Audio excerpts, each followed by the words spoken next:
This is day 34. This is the 26th of May 2025.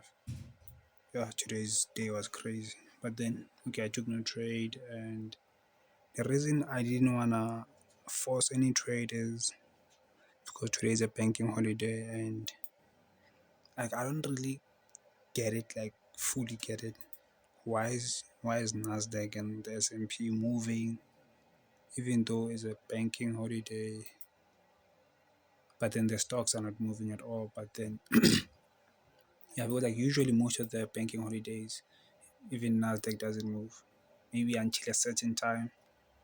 I'm not sure. Like I'm not 100% sure. But then, yeah, let me tell you what happened. Okay, 4 hour time frame. So on the 4 hour time frame, I marked my highs, and then I marked my lows. Let me do this. I marked this low. I marked that high. Okay, no, this high was already marked out. But and today I was actually looking for sells. If you already took note, I've been looking for buys, I think, for the past 2 weeks. But then starting from today, I was starting to look for sells. As on the daily buys, I'm starting to be bearish. That's how I was starting to look for sells. So yeah, on the 1 hour time frame, there was this fair value gap, or this fair value gap, which it was for the 4 hour time frame. Even this one was for the 4 hour time frame. And then I have these SMT diversions on the 1 hour time frame. So Nasdaq is the lagging index. So I was like, okay, cool. Like I really need to look at Nasdaq. Cool.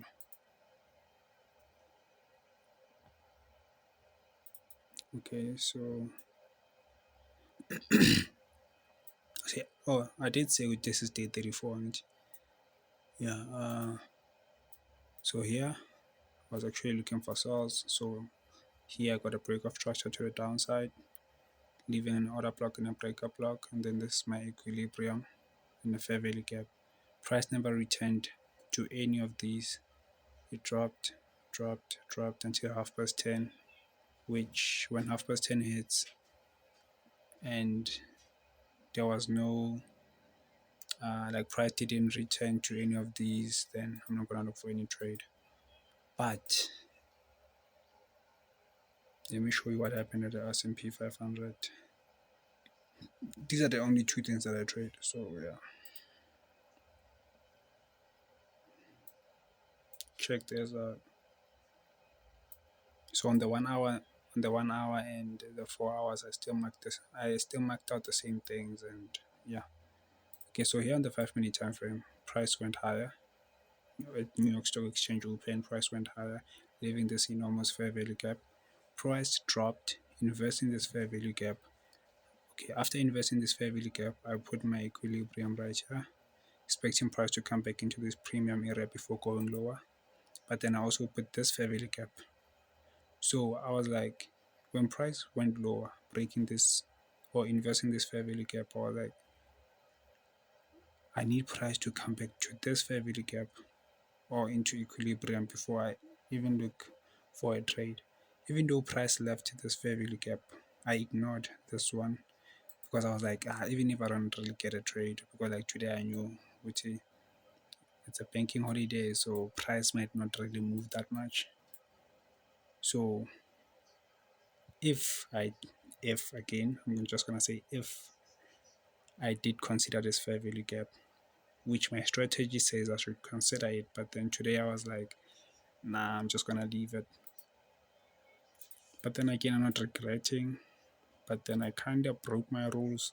So yeah, if I did consider this fair value gap, price came in, respected this fair value gap at 10:10. Like the time was 10:10, so I was gonna look for a break of structure or inverse fair value gap on the 1 minute time frame at 10:14. From 10:14, where's 10:14? From here. So it respected this fair value gap till here, and then I was expecting a break of structure below this low. It didn't break the structure, and then it made another low right here. It didn't break the structure, it made another low. didn't break, or it did break structure with with this candle. So I could have entered from here, stops right below this high, and then could have taken me out. And if you know, you know that I only take two trades, and that's it.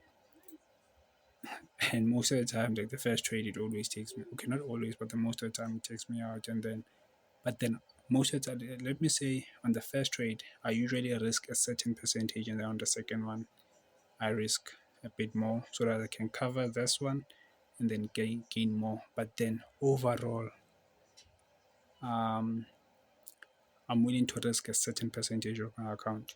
So yeah. So here it took me out, okay, and then here there's, if you look closely, there's a fair value gap right here.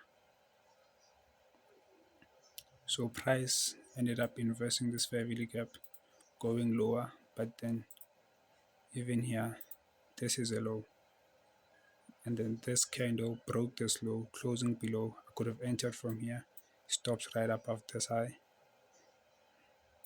Actually, I was gonna put it right here. That's fine. I'm gonna put it there, and then target 1:2. Oh, bruh, that's gonna be a beautiful trade, this one. But then, yeah, that's it. But then I didn't take this trade. So, yeah, that's it for today. Day 30, day 34, 26th of May 2025.